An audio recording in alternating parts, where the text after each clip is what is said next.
তো আজকের ক্লাস হচ্ছে ক্লিপিং পাথ। ক্লিপিং পাথে আমি একটা প্রজেক্ট করতেছি, এই কাজটা দেখাবো। তো এটা ক্লায়েন্টের ছবি। এই ছবি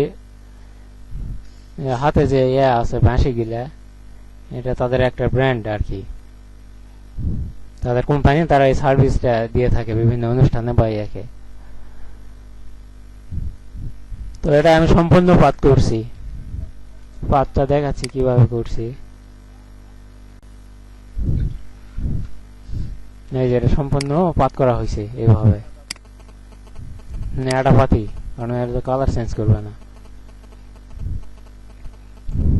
তো ক্লায়েন্টের রিকোয়ারমেন্ট ছিল যে এই ব্যাকগ্রাউন্ড থেকে কাটে এটা ছবিটা অন্য ব্যাকগ্রাউন্ডে মানে রিপ্লেস করবে। কাটছি, এই যে কই গেল, কাটছি। তো এখন অন্য ব্যাকগ্রাউন্ড দিয়ে এটা আমি ক্লায়েন্টকে জমা দিব।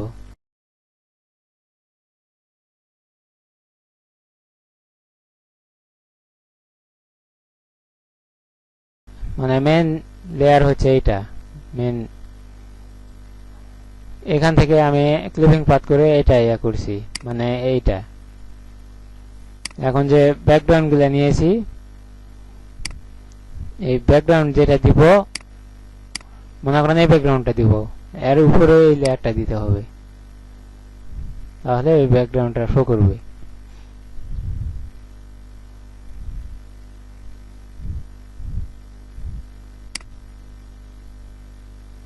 যদি এই ব্যাকগ্রাউন্ডের দিতে চাই, তাহলে এই ব্যাকগ্রাউন্ডের উপরে আমাকে এই লেয়ারটা নিয়ে যেতে হবে, তাহলে এটা শো করবে।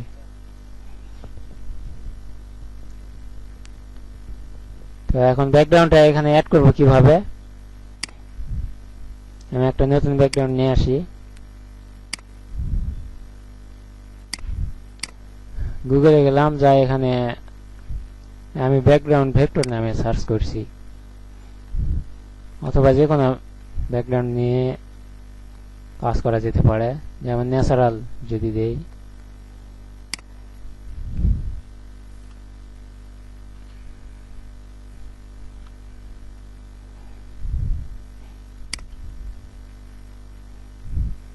Natural image. তো এখান থেকে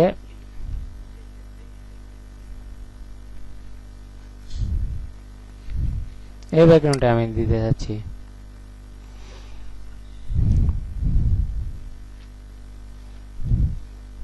তো আর একটা জিনিস লক্ষ্য রাখা লাগবে, এই ইমেজটা ফ্রি কিনা।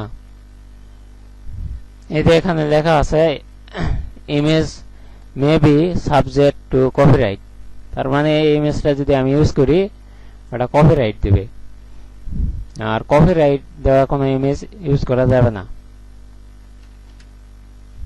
তারপরে এই যে এই ইমেজটা, এটা কিন্তু স্টক সাইটের, এরকম যে ইমেজগুলোতে ইয়া থাকবে, লেখা থাকবে, যে কোনো লেখা, নাম হোক, লোগো হোক, বা যে কোনো লেখা, এই ইমেজগুলো ইউজ করা যাবে না। এগুলো ইউজ করলে কপিরাইট দিবে, আর কপিরাইট দিলে এটা বড় ধরনের হ্যাম্পার আসবে।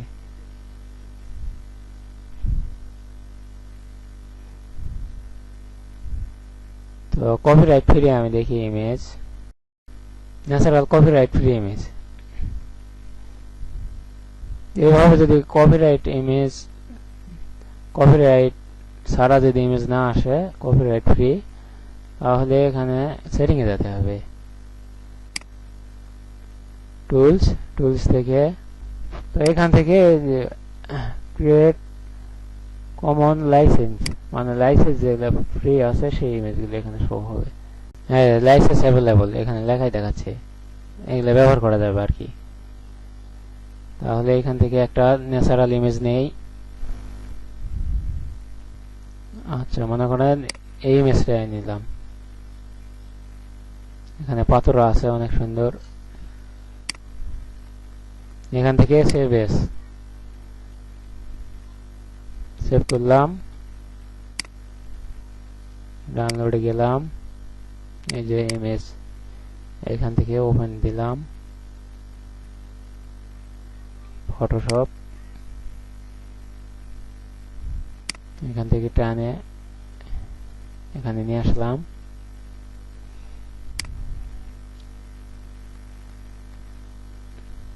কন্ট্রোল টি,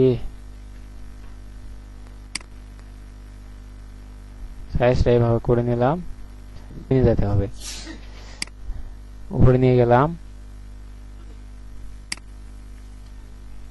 এখন এটা মিলে দিতে, প্রায় মিলছে। আমার এ হলো নাকি,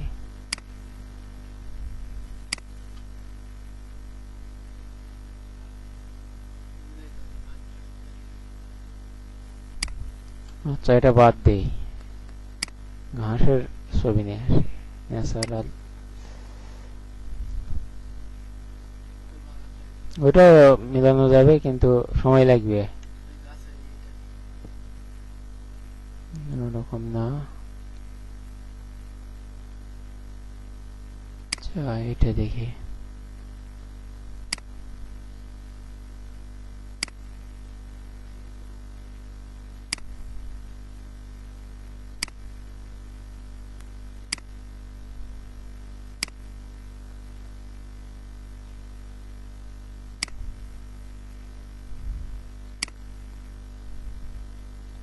টানে ছেড়ে দিলাম, কন্ট্রোল টি,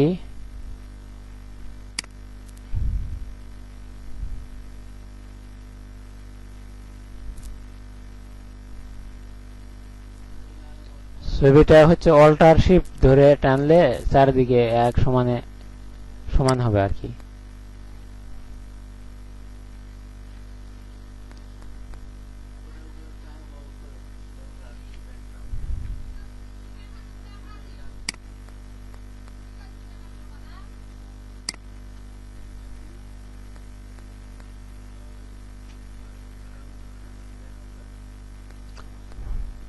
তো এটা আমি রং ধনুটা মিলে দিলাম, ভালো হবে। একটু ছবিটা ছোট যদি করি, ছবিটা বড় হয়ে গেছে একের তুলনায়।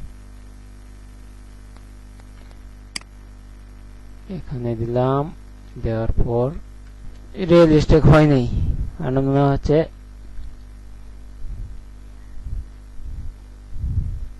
তো এটা রিয়েল করার জন্য, রিয়েল অনেকভাবে করা যায়, কিন্তু যদি আমি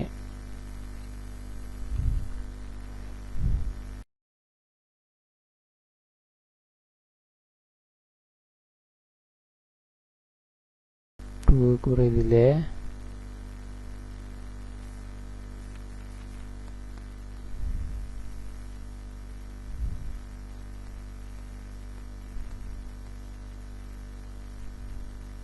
এবার অনেক টাইম লেগে গেছে।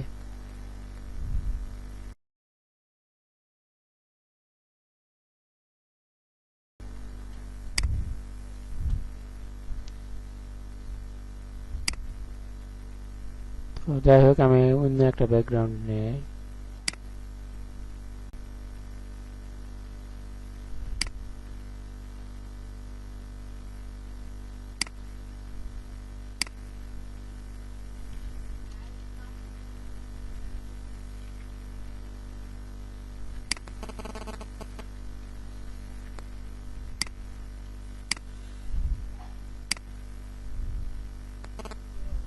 তো মূলত কাজগুলো প্র্যাকটিস করতে হবে, যতক্ষণে মিলেনি ততক্ষণ চেষ্টা করতে হবে। আমি এটা অন্য সিস্টেমে করতে চাচ্ছি, দেখি।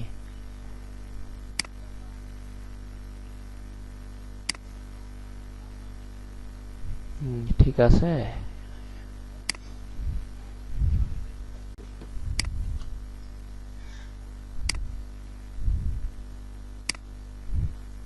তো এটা এইভাবে দিলাম, আর ব্যাকগ্রাউন্ডটা যেটা ছিল ওইটাই ওরকম হওয়ার কারণ আছে।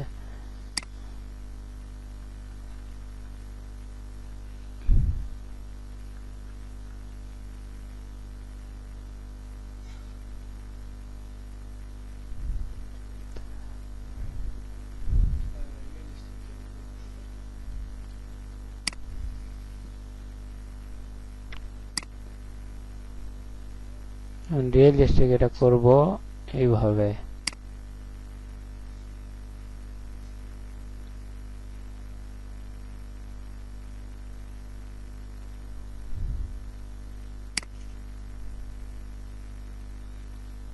হয়েছে?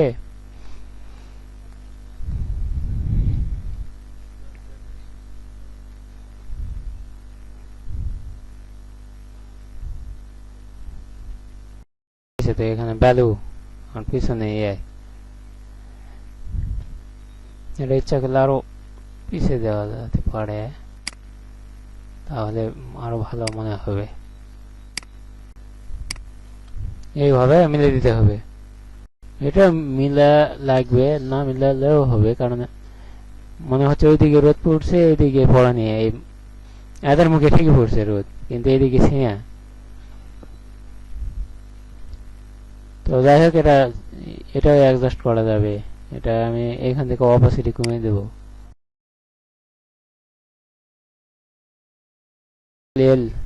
লেভেল নিয়ে আমি এখান থেকে আলোটা কমিয়ে দেবো।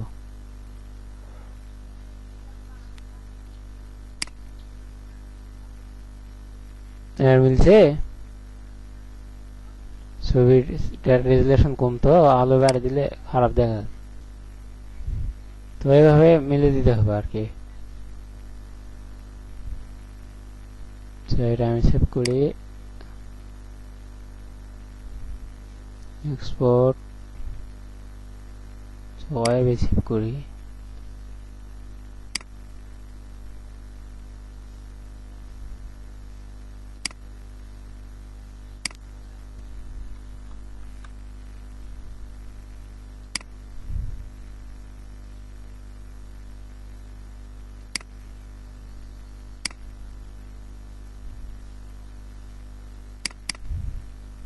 তো এইটা